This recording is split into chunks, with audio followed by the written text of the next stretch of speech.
And welcome to the event today. Today is mindfulness, part 3, kind of like the how do you do that question. This is the third of a 3-part series we did on mindfulness. The first was, what is it? What is mindfulness? And those of you that have either watched those in between well, first let me describe this. I've been asked several times already in the last couple of days if I got into a fight. No.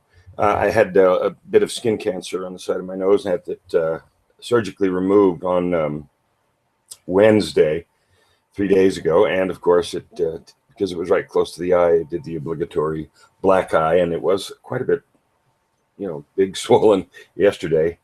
And this was a little bit also, but they've gone down considerably and it's healing. So that's what that is. So anyway, the 3 parts of the Mindfulness Hangout series. The first part was what is mindfulness? And we talked about it from 3 places. We talked about the where part, which is the mindfulness of your current circumstance, both where you are, things like the temperature, the sounds, the surroundings, and again, without thinking about them, but just where that is. We also talked about the internal piece of where you are, your heart beating, your breath, your blood flowing, and all of those kinds of things. So all of the physical pieces of mindfulness we captured in the where part. And so the second, I called it layer of mindfulness, is the what we are. So where we are is one, what we are is number 2. And if you remember, we talked about that from the perspective of we all choose to adopt or to own certain roles. We might choose that of a partner or a spouse. We might choose that of a parent. And whatever those are, we continue to choose them as life goes on. And so what we are, being mindful of what we are, is being mindful of the roles that we've chosen and continue to choose day by day, moment by moment. And an easy illustration is if I'm mindful of my role as a parent, then the way I speak to someone, one of my kids, is going to be completely different than if I am not mindful of that role that I choose to have as a parent. So the third one is who you are, and that's the deepest. It has to do with how you see yourself connected to the universe. It may have to do with your religious or spiritual beliefs. For me, it certainly does. In that essence, I'm a creative intelligence, a son, or in some case, a daughter, but a child of God, a person of power and capability, as are all others. And so being mindful of those 3 different, where you are, what you are, and who you are, I broke it up that way because often we talk so much about where you are that it sort of takes over everything and we don't really get to the others as much. And I think that they are not only an integral part, but perhaps the larger part. So that was the first week. The second week, we talked about why it mattered. So what it is, why it matters, and that was all of the reasons, the benefits that accrue to you and those in your relationships if you choose to be mindful. And I'm going to stop here and talk about just a very brief working definition of mindful. It could be a very long debate and so forth, but being aware of in a connected and positive way is how I think of mindful. So if I think about something, if I'm thinking about my breathing, that's much more mental involvement than simply being mindful, which is being constructively and positively aware of it. And you can do the awareness part without taking up a lot of processing power and without losing focus on the general construct, which is really good. Because when we start thinking about something, it's a whole different process chemically and with our attention. So that's how I think of mindfulness, is being constructively aware and connected to. And so in week 2, which was now I think 2 or 3 weeks ago, this has been kind of sporadic. It didn't go 1, 2, 3. We went 1 and then skipped a couple, and now we've skipped a couple others. So for those of you that have persevered, we normally don't be quite that disorganized, but this particular time, because of travel, it was. And in fact, I'm coming to you today from Edmonton, Alberta, instead of Phoenix. Come up here to do several things. One of the things was to get this surgically removed, and I had some clients to visit up here as well. And so Joy and I have been up here for a week. And so the second week was about how come it benefits you when you take the time or develop the practice, cultivate the practice to be mindfully aware of all of the different parts of your life as we described them. Why would someone take the effort to do that? Why would we cultivate or develop that practice? And that's what the second week was about. The third week today is going to be a discussion about how to do that. So we understand what it is now. We've discovered that there are easily enough benefits to make it a positive thing, like, I want to do that. And so today we're going to talk about how. Some practices that will make you and me able to develop that as a habit, and habit is sometimes a two-edged sword. Habit is sometimes defined as those things we do without thinking. Sometimes they're good things, and sometimes they're harmful things. So we can have a habit of smoking, and that's bad for us. We can have a habit of looking both ways when we cross the street, and that might, save us getting hit by a car. So habits can be good or bad, and developing a pattern of mindfulness is how I say that, because habit implies something we often do without thinking at all, and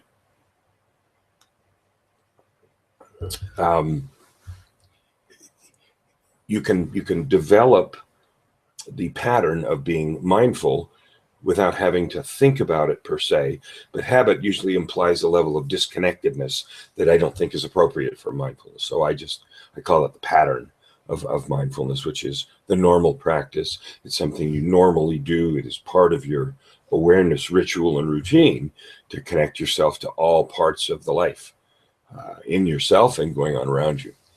So we're going to talk about how to do that today. And again, in order to do that, we're going to talk about the three arbitrary, but the three layers of mindfulness that we talked about to start with. So where we are, what we are, and who we are.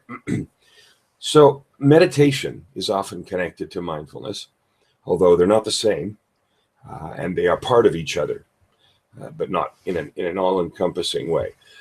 Mindfulness is the practice that we develop to be intentionally and positively, in a positive way, aware of all of those layers of life. Any of you that watch the old, I'm dating myself here, but the old television series Kung Fu, where the itinerant Kung Fu artist or master was traveling in the West in the cowboy Western times, and excuse me, traveling in the cowboy West, and he would periodically have flashbacks when he would remember his training at the Shaolin Temple. And one of the times that was there, his master asked him, when he was just graduating and he was full of himself and so forth, he asked him if he could hear the grasshopper at his feet. And in a startled way, he looked down, and he was called Grasshopper in the series. But anyway, he looked down to see the grasshopper.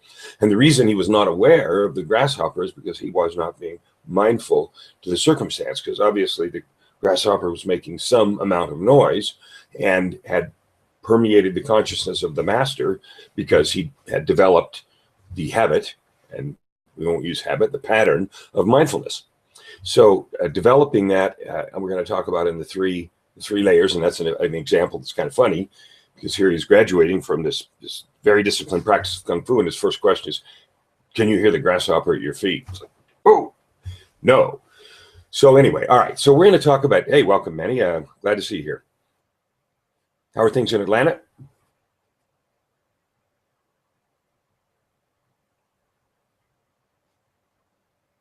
Great. Okay, cool. Must be babies in the background, so that's great. Okay, good. So let's start with the first one. It's the easiest to talk about, and it's the one that's talked about most. So how do we become mindful? How do we become mindful of our circumstances, where we are? And that goes all the way to the core, internally, externally, weather, heartbeat, all of it. How do we do that? Well, first of all, we have to intend to do it. It won't do itself. And the reason it won't is there are so many distractions. I mean, if you look at your cell phone, if you carry one, nearly everyone does now. It's funny because I remember when they came in the 90s and, do you have one? And they were expensive and big and the batteries didn't last very long. Now everyone has one, right? So if you look at your cell phone, hundreds of emails, text messages, pictures, Instagram, social media, it's blossomed like weeds and it can consume all of your time. And so that can be a big time suck, and many, many other things sort of draw our attention and demand by little pings and chirps and so forth that we pay some attention to them. And you can choose to do that, but if you do that, you will be sucked into a never-ending vortex of, some would argue, relatively meaningless activity. And I'm not suggesting keeping up on your relationships is meaningless. What I am suggesting is I found myself sometimes in the habit of, checking for emails. I'm expecting a communication from a client or from a potential client.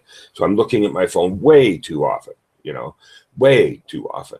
And I then think back to the days when, we only had phones and people couldn't get a hold of you when you were on a walk, and, that the complete change of that threshold. And I think how much more intrusive technology in life is now. If someone can't get a hold of you anywhere and everywhere at a moment's notice, it's considered wildly inconvenient in some circles. So developing a practice of physical or where am I mindfulness, first of all, we have to intend to. That means intend, as I'm using it, means I am going to develop this skill. I'm going to do whatever it takes to do that because I want the skill and it's valuable. And so I'm not just going to say that as a declarative statement. That'll be a bare beginning. But then I'm going to figure out what it is that I have to change, because if I'm going to become mindful, that assumes that I'm not right now, or I'm not very, and I'm looking to make a significant change in becoming mindful. So, and that's the where am I part. So that means I'm going to have to figure out what is that, and the things we talk about on these calls. What is it? Why would I care about it? And then how to do it. So let's talk a little bit about after you decide this is something you're going to do, and then you've also decided or declared that you're going to do whatever changes are necessary in your behavior to accomplish that. So let's just start with some really simple ones. In order to do that, you've got to lower the number of demands on your attention, to start with at least. You've got to lower them perhaps in a really drastic way. It depends on where you are in the sort of addicted to the phone and the total tethering, technology tethering, where you are in that disease, I guess. If you're very involved in that, like we see some people, and like I've even caught myself doing that, you're going to have to expend some effort. So the first thing I would do and have done is, okay, I'm going to completely disconnect. I'm going to leave my phone somewhere else all day. And I'm going to check it at certain intervals, not 5 minutes. Like I won't go back and look at the phone for 2 hours or 4 hours or some period of time that is appropriate, depending on what's going on in business. Now, many of you know I run my business from my phone, so I can't completely disconnect. I could, but then that would mean I would miss some things, which might be okay. And I'm not suggesting that isn't an appropriate step. So based on your circumstance and what would happen, you need to just declare you're going to create a day or half a day, start with some period of time, and create a time for you of less distraction. So that's number two. Number one is intend to do it, decide you're going to do whatever it takes. Number two is set a period of time when you're going to actualize that for the first time. Or maybe you've tried it before, but again then. And then you have to decide what that means. So as an example, I could say, all right, I'm going to not check the phone for 4 hours. I'm going to do that all day today. So I'll check it when I get up. And then after 4, 8, and 12, that'll be it. And I'm not going to do anything else on it for this one day. So that would be a beginning to do that. And that's the actual decision or activity. The mental part of that is why you're doing it And what's really important is your mental attitude while you carry that out. Because if the attitude I would have is one of frantically wondering what's on the phone and having to chain myself to the other room so I don't rush in there and grab it up to look at whatever momentous inanity is on it at this particular second, then I won't be able to focus very much on changing anything, and it will have the opposite effect. It will simply build the longing to grab it, and after it's over, I'll never do that again. And so that won't help. So not only do you decide what particular habit to do, but the mindset that you have. And so intentionally, the phone goes aside, check it every 4 hours, and I decide at the same time, I'm not going to have the TV on in the background, and I'm going to intentionally focus, or other distractions that would just replace one for another.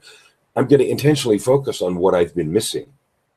So what sounds are going on in the room? Is the air conditioner or the heater making a sound? Is the neighbor mowing his lawn? Are the yard people here for the subdivision? Are trucks going by for construction? They happen to be building a large new subdivision across the street from where we live. And so deciding what you're going to pay attention to and then doing it. And here's the actual practice. So if you decide you're going to, quote, pay attention to things, to start with, you need to actively say, I'm going to not really try to find sounds, but intentionally be aware of everything that I hear, for example. And certainly during that period of time, say, all right, I'm going to pick a 4-hour time, not going to have the phone. I'm going to be intentionally aware of just sounds. All the sounds that I am going to be intentionally aware of those. Undoubtedly, after maybe a few minutes, or maybe 15 or 20 minutes, or if you're lucky, half an hour, you will suddenly realize that you haven't been doing that. You will suddenly realize that it's slipped your mind, that you have, I'm not doing that. I wonder what I missed. And then you'll just start it over again.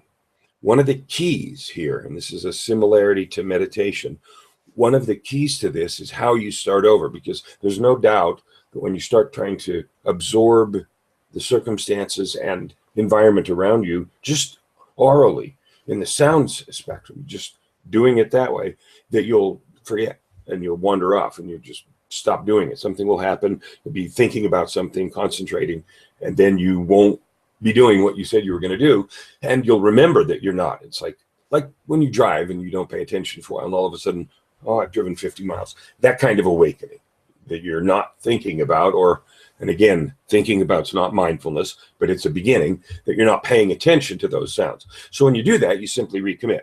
You don't say, how stupid am I can't do that. That kind of thing is the antithesis of learning to be mindful, because mindfulness reflects a certain gentleness. Okay, one of the descriptions in martial arts about mindfulness or awareness is to be like a still pond that completely reflects everything and is not moving at all. So I have a funny story about a still pond that was when I was a Boy Scout. And that was, we were camping up in the Sierras, and it was very, very still.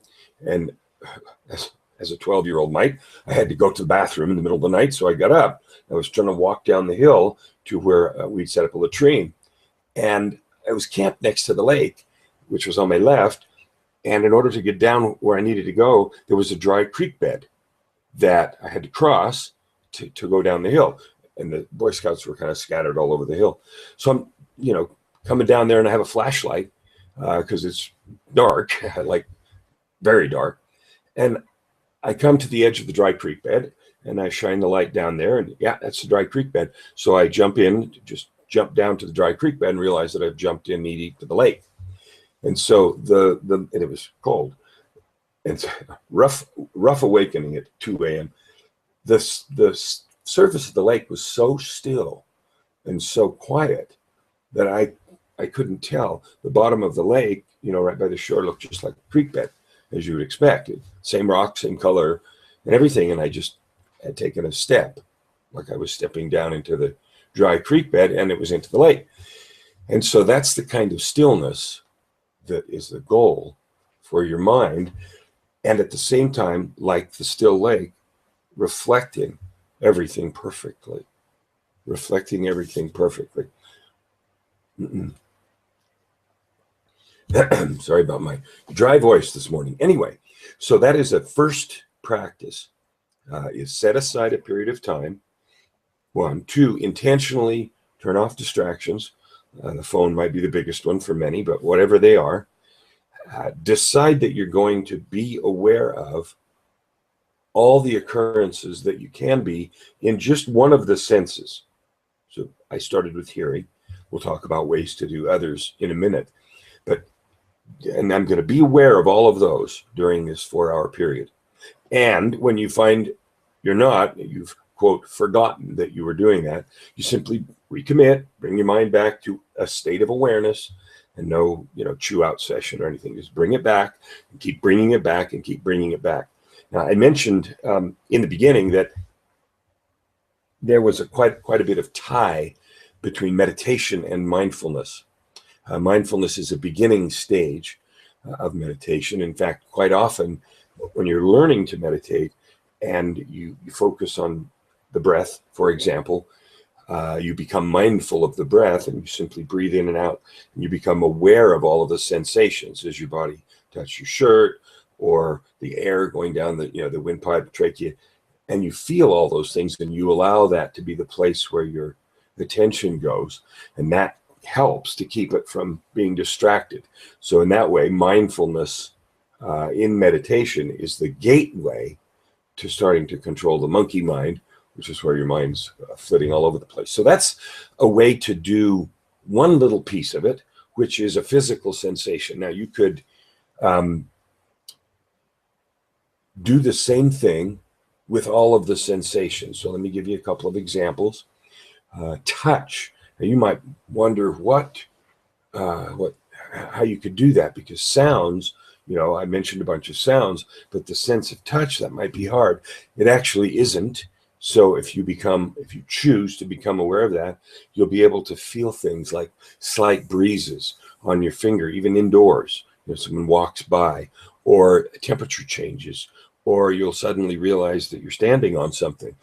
And if you're walking around in socks, like we do in houses in Canada because of the snowy weather, you become aware of textures and feelings. You become aware of the clothes touching you, where they're touching you, sleeve, shoulder, belt, and you become very adept at understanding and assimilating all of those sets of feelings. So using all of the senses one at a time with discrete periods of time is a way to practice becoming mindful. So intention, setting aside the time and distractions, intention, and then doing the practices I described is a way to begin to do that. And that's with the physical things. So I'm going to, I see Manny's still with us. Manny, if you have something, pop a note in if you want to say something. I know that you've got some notes in there. I'm going to take a look.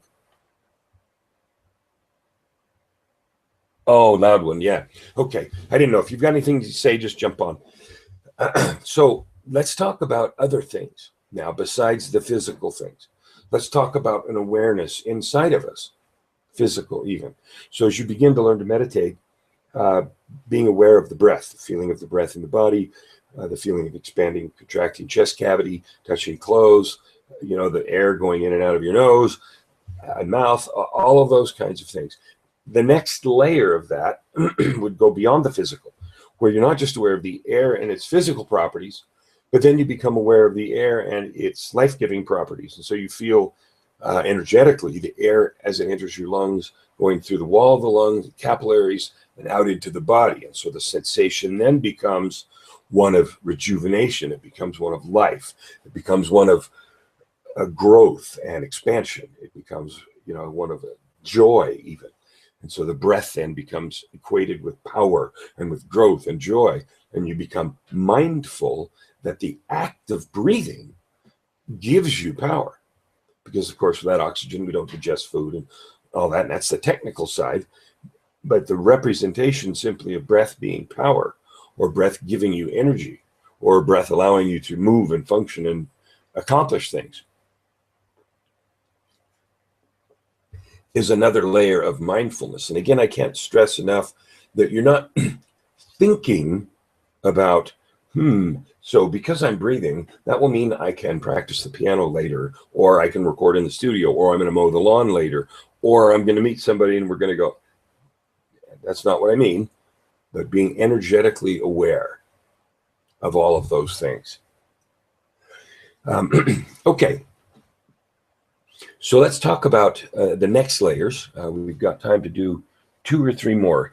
So as a principle, the principles to becoming mindful: intend to, set aside time, break it down into small pieces. I'm going to suddenly become mindful all at once. It's going to be a hard task and discouraging. So if you break it down by senses, sight, sound, and so forth, and practice those, not just for 5 minutes, but for a few hours, until you come to developing a habit.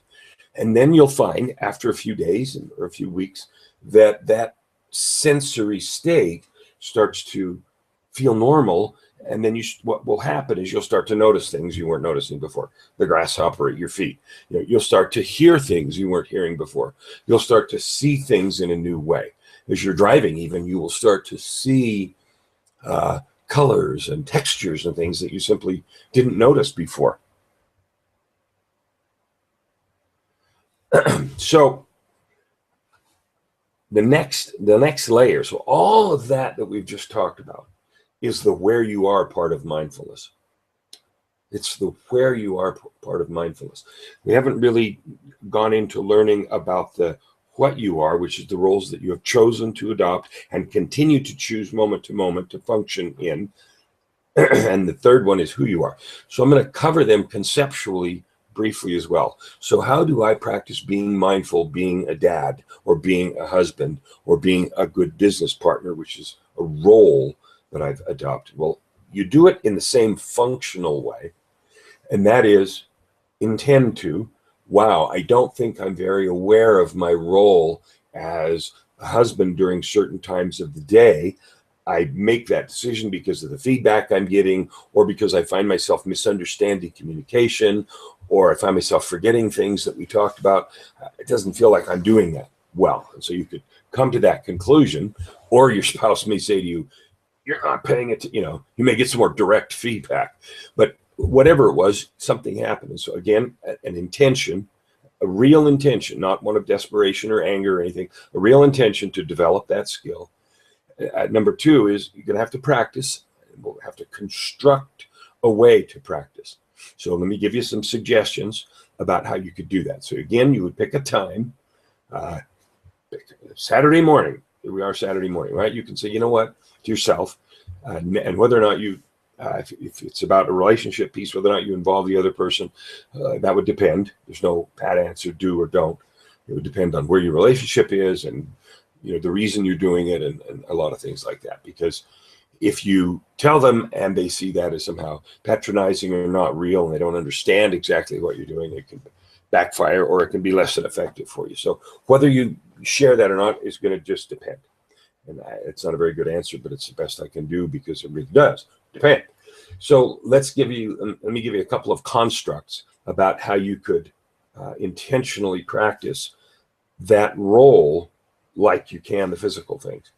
So I'm going to function on Saturday from morning of the, when I get up to noon. So I'm setting that time aside. That I get up at 6 or something. Today I get up at 4:30, but that's not normal on Saturday. So 6 to noon, I'm going to have this time of practice or intentional development of my mindful state. So that would mean in every interaction, okay, I'm going to be mindful of this, which means I'm going to think about or reflect on or become consciously aware of the role of husband, how that could play out in this interaction. So let me give you examples. There may be chores to do on Saturday morning. Somebody's got to go do some shopping. Somebody's got to do some yard work or some work in the house. And, those things are typical. They have to be done. Mowing the lawn's like shaving. Doesn't matter how good you did it before, you got to do it again. So how you go about those can be very disastrous or it can be very harmonious. And choosing, all right, today I'm going to be aware of all of the signals, overt signals and covert signals, intentional and unintentional, that I'm giving out, that I would be aware of if I was truly cognizant or mindful of my role as a husband. So if I'm very mindful of that, there's no question I would talk in a particular way or interact in a certain way that wouldn't happen if I wasn't mindful. If I was only worried about getting it done because I've got to go to a sporting event this afternoon and I'm not mindful of my role as a husband, then my interaction is going to be different. And I'm likely going to, cause some friction that's unnecessary. So as a matter of principle, you set it up the same. Intention, time to practice, break it down in small pieces. Okay. So for example, in that circumstance, I'm simply going to be focused on how my verbal communication would be the same or different if I'm completely mindful for that period of time of my role as a husband. So I'm going to think more about the words or be aware more of the words that go out of my mouth. And you could have words, you can have intentions, you can have feelings, you can have body language. So again, you break that up into pieces because doing it all at once can be overwhelming. And even if it's not overwhelming, what it means is you forget quickly and you don't do as good a job. If you focus on one of them at a time, at least to start with, you'll have the ability to go deeper and to keep it up longer between times of, oh yeah, I'm supposed to be thinking about that or being mindful of that. The setup would be the same for who you are in terms of a spiritual being or energetic intelligence or intelligent energy, or however you choose to language that fact of existence and so forth. But the processes would be the same. It does take a little creative thought to figure out how to break it up and how to do it in a way that is both satisfactory, developmental, and not weird. Okay, so you don't want to walk around acting weird, but you do need to figure out what would be good to measure or to use as the float, as it were, to see if you're actually being more mindful. Okay, so it's over our time. I want to thank Manny for being in the film strip, but also want to thank anyone who's watching on YouTube or who watches this later. Again, I apologize a little bit for having been way out of sequence. We've got 2 more series coming. One's going to be a series on language, and one's going to be a series on integrity, and I have 2 others. So it's going to be exciting in the next little while. Thank you again very much for attending. Manny, you can go ahead and pop on there. Yeah, Kellen, real quick, we also have another book challenge on Monday. We do, and thank you for reminding me. I sent that out in a couple of posts this morning. The book challenge, the 2-day book challenge, is this Monday and Tuesday, March 16th and 17th. I'll be back in Phoenix. I'm flying back later today. And so that challenge will be happening on Monday and Tuesday, and we have some new people coming in to get their career as an author started. So thank you for reminding me of that. Any other comments? Well, I had a geek comment as always. Intensity is the most important slice. It's a thin slice, and it ripples all the way up.